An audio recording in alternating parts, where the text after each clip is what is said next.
ಸಾಧನ ಈ ಧಾರಾವಾಹಿ ನೋಡ್ತಾನೆ ಬೆಲ್ಲತ್ತಿ ಲೈಕ್ ಒತ್ತಿ ನಿಮ್ಮ ಬಂಧು ಬಳಗದ ಜೊತೆ ಶೇರ್ ಮಾಡಿಕೊಂಡು ಅವರನ್ನು ಕಥೆ ಅಂಗಡಿಗೆ ಕರ್ಕೊಂಡು ಬನ್ನಿ. ಯಾರೆಲ್ಲ ಮೊದಲನೇ ಸಲ ಕಥೆ ಅಂಗಡಿಗೆ ಭೇಟಿ ಕೊಡ್ತಾ ಇದ್ದೀರೋ ದಯವಿಟ್ಟು ದೊಡ್ಡ ಮನಸ್ಸು ಮಾಡಿ ಸಬ್ಸ್ಕ್ರೈಬ್ ಮಾಡಿಕೊಂಡು ಕಥೆಗಳನ್ನು ನೋಡಿ. ಹಾಗೆ ನಿಮ್ಮ ಅನಿಸಿಕೆ ಅಭಿಪ್ರಾಯಗಳನ್ನ ಮರೀದೆ ಕಮೆಂಟ್ಸಲ್ಲಿ ತಿಳಿಸಿ. ಮಾಡ್ತೀರಾ ಅಲ್ವಾ? ಮುಂದೇನಾಗತ್ತೆ ಅಂತ ನೋಡೋಣ ಬನ್ನಿ. ಅದಕ್ಕೆ ನಂಗೊಬ್ಳಿಗೆ ಒಳಗೋಗಕ್ಕೆ ಭಯ ಆಗುತ್ತೆ, ನನ್ನ ಜೊತೆಗೆ ಬನ್ನಿ ಅದಕ್ಕೆ. ಸಾಧನ, ಏನು ಯೋಚನೆ ಮಾಡ್ತಾ ಇದೆಯಮ್ಮ? ಬಾ ಇಲ್ಲಿ ಕೂತ್ಕೋ. ಕರೀತಾ ಇದ್ದಾರಲ್ಲ, ಹೋಗು ಸಾಧನ. ಅದು ಮ್ಯಾಮ್,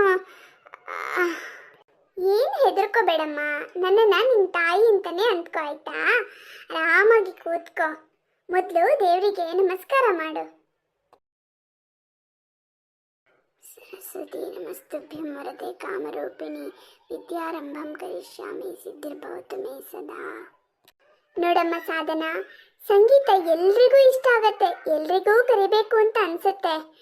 ಅಂದರೆ ಸಂಗೀತ ಎಲ್ಲರನ್ನು ಕೈ ಬೀಸಿ ಕರೆಯುತ್ತೆ, ಆದರೆ ಆರಿಸ್ಕೊಳ್ಳೋದು ಕೆಲವರನ್ನು ಮಾತ್ರ. ಇದು ನಾನು ಹೇಳ್ತಾ ಇರೋದಲ್ಲ, ಅನುಭವದಿಂದ ನೋಡಿರೋರು ಹೇಳಿರೋ ಮಾತಿದು. ಯಾರು ಶ್ರದ್ಧೆ ಇಟ್ಟು ಭಕ್ತಿಯಿಂದ ಕಲಿತಾರೋ ಅವರಿಗೆ ಸಂಗೀತ ಸರಸ್ವತಿ ಖಂಡಿತ ಒಲಿತಾಳೆ. ನಿನ್ನಲ್ಲಿ ಎಷ್ಟು ಶ್ರದ್ಧೆ ಇದೆಯೋ ಅದಕ್ಕೆ ತಕ್ಕ ಫಲ ಆ ತಾಯಿ ನೀಡ್ತಾಳೆ. ನನಗೆ ಹಾಡು ಹೇಳೋದು ಅಂದರೆ ತುಂಬ ಇಷ್ಟ ಮೇಡಮ್. ನಮ್ಮ ಮನೆ ಹಿತ್ತಲಲ್ಲಿ ಕೂತ್ಕೊಂಡು ನಂಗೆ ಗೊತ್ತಿರೋ ಹಾಡನ್ನೆಲ್ಲ ನಾನು ಪ್ರತಿದಿನ ಅನ್ನಂಗೂ ಹಾಡ್ತಾ ಇರ್ತೀನಿ. ಓ ಹೌದಾ, ತುಂಬ ಖುಷಿ ಆಯಿತು ಸಾಧನ. ಪ್ರತಿದಿನ ಹೀಗೆ ಹಾಡ್ತಾನೇ ಇರು. ಮತ್ತು ಇಲ್ಲಿ ನಿನಗೇನು ಹೇಳ್ಕೊಡ್ತೀವೋ ಅದನ್ನು ಕೂಡ ನೀನು ಅಭ್ಯಾಸ ಮಾಡಬೇಕು. ಮತ್ತು ನಾವು ಹೇಳೋದನ್ನೆಲ್ಲ ರೆಕಾರ್ಡ್ ಮಾಡಿಕೊಂಡು ಅದನ್ನು ಮುಂದಿಟ್ಕೊಂಡು ನೀನು ಕಲಿಯೋದಲ್ಲ. ಇಲ್ಲಿ ನಾವೇನು ಹೇಳ್ಕೊಡ್ತೀವೋ ಅದನ್ನು ಶ್ರದ್ಧೆಯಿಂದ ಕಲಿಬೇಕು, ಆಯಿತಾ? ಅವ್ರ ಮಾತು ಕೇಳ್ತಿದ್ದ ಹಾಗೆ ಸಾಧನಂಗೆ ಸ್ವಲ್ಪ ಧೈರ್ಯ ಬಂತು. ಖಂಡಿತ ಮೇಡಮ್, ನಾನು ಶ್ರದ್ಧೆಯಿಂದ ಕಲಿತೀನಿ. ಹಾಗೆ ಇನ್ನೊಂದು ಮಾತು ಸಾಧನ, ಸಂಗೀತ ಶಾಲೆಗೆ ಹೋಗ್ತಾ ಇದ್ದೀವಿ ಅಂದ ತಕ್ಷಣವೇ ನಾವು ಒಳ್ಳೊಳ್ಳೆ ಹಾಡು ಹೇಳ್ಬೋದು, ನಮಗೆ ಅದು ಹೇಳ್ಕೊಡ್ತಾರೆ ಇದು ಹೇಳ್ಕೊಡ್ತಾರೆ ಅನ್ನೋ ಕಲ್ಪನೆ ತುಂಬ ಜನರಲ್ಲಿರುತ್ತೆ. ಆದರೆ ನಾವಿಲ್ಲಿ ಹಂತವಾಗಿ ನಿಮಗೆ ಹೇಳ್ಕೊಡ್ತೀವಿ. ಅಂದರೆ ಈ ಚಿಕ್ಕ ಮಕ್ಕಳು ಹೇಗೆ ಮೊದಲು LKG UKG ಫಸ್ಟ್ ಸ್ಟ್ಯಾಂಡರ್ಡ್ ಅಂತೆಲ್ಲ ಹಂತವಾಗಿ ಮೇಲಕ್ಕೆ ಹೋಗ್ತಾರೋ, ಇಲ್ಲೂ ಹಾಗೇನೆ. ಮೊದಲಿಗೆ ನಾವು ಸಾಪಾಸ ಹೇಳ್ಕೊಡ್ತೀವಿ, ಅದಾದಮೇಲೆ ಸರಳೆ ವರ್ಸೆ, ಜಂಟಿ ವರ್ಸೆ, ಹೀಗೆ ಹಂತವಾಗಿ ನಿಮಗೆ ಟ್ರೈನಿಂಗ್ ಕೊಡ್ತೀವಿ, ಆಯಿತಾ? ಓ ಹೌದಾ ಮೇಡಮ್, ನನಗಿದೆಲ್ಲ ಏನೂ ಗೊತ್ತಿರಲಿಲ್ಲ. ನೀವು ಅದೇನು ಹೇಳ್ಕೊಡ್ತೀರೋ ನಾನು ಶ್ರದ್ಧೆಯಿಂದ ಕಲಿತೀನಿ ಮೇಡಮ್. ಸರಿ ಕೂತ್ಕೋ. ನಿಮಗೆ ಕೆಳಗೆ ಕೂರಕ್ಕಾಗದೆ ಹೋದರೆ ಚೇರ್ ತರಕ್ಕೆ ಹೇಳ್ತೀನಿ. ಬೇಡ ಮೇಡಮ್, ನಾನು ಕೆಳಗೆ ಕೂರೋ ಪ್ರಯತ್ನ ಮಾಡ್ತೀನಿ. ಮೇಡಮ್, ನನ್ನ ಕಾಲಲ್ಲಿ ಸಮಸ್ಯೆ ಇದೆ, ಹಾಗಾಗಿ ಈ ಕಾಲನ್ನು ಮಡ್ಚಕ್ಕಾಗಲ್ಲ, ತಪ್ಪು ತಿಳ್ಕೊಬೇಡಿ. ಪರವಾಗಿಲ್ಲ ಸಾಧನ, ನಾನು ಅವಾಗಲೇ ಹೇಳಿದ್ನಲ್ಲ ನಾನು ನಿಮ್ಮ ಅಮ್ಮನ ಹಾಗೆ ಅಂತ, ನನಗೆ ಅರ್ಥ ಆಗುತ್ತೆ. ನಿಂಗೆ ಹೇಗೆ ಅನುಕೂಲನೋ ಹಾಕಿ ಕೂತ್ಕೊಮ್ಮ. ಈಗ ಸಾಧನಂಗೆ ಅವ್ರ ಮೇಲೆ ವಿಶ್ವಾಸ ಮೂಡುತ್ತೆ. ಸರಿ, ಶುರು ಮಾಡೋಣ.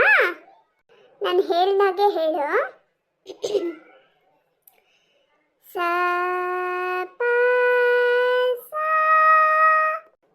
ಸ ಪ ಸ. ಹಾಗೆ ಈಗ ತಾಳ ಹಾಕ್ತಾ ಸರಳ ವರ್ಷೆ ಶುರು ಮಾಡೋಣ.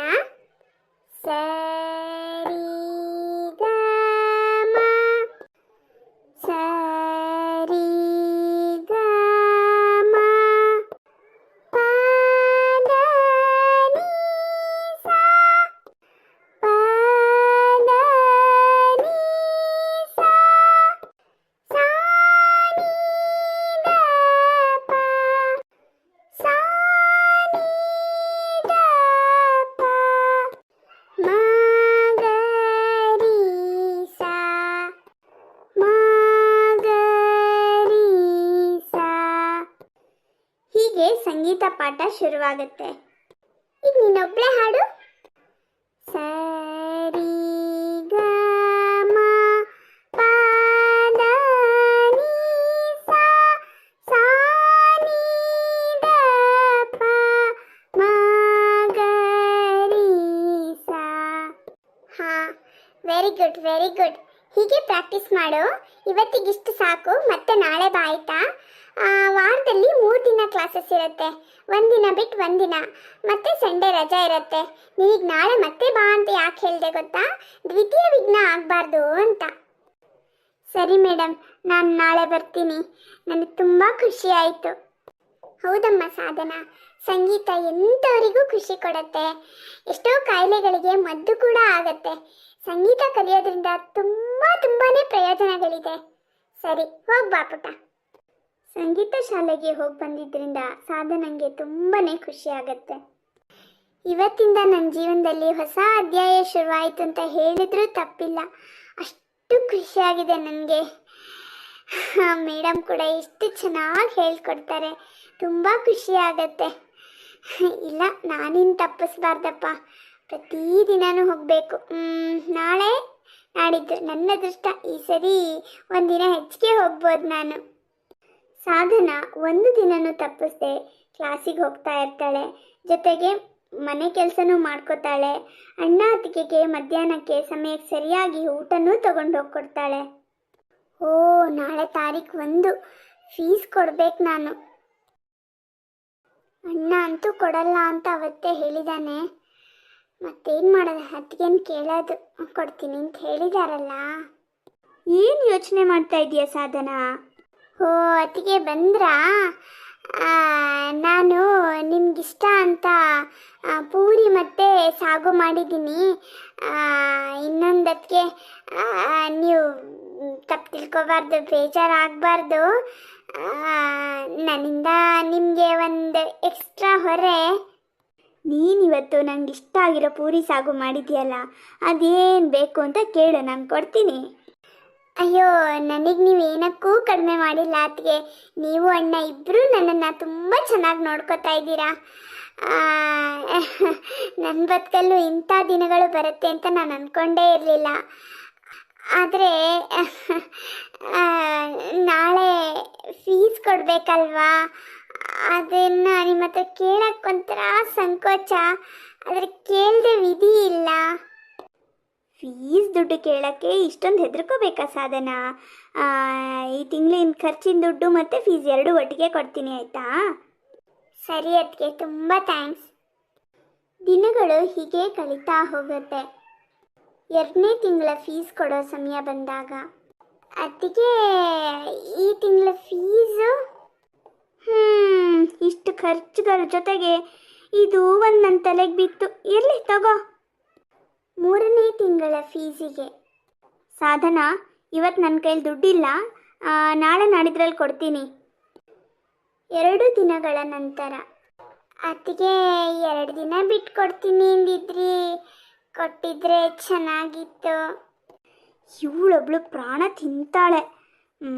ನನಗೆ ಒಂದೊಳ್ಳೆ ಸೀರೆ ತಗೋಬೇಕು ಅಂತಿತ್ತು, ಏನು ಮಾಡೋದು, ಇಲ್ಲ ನನ್ನ ಕರ್ಮ.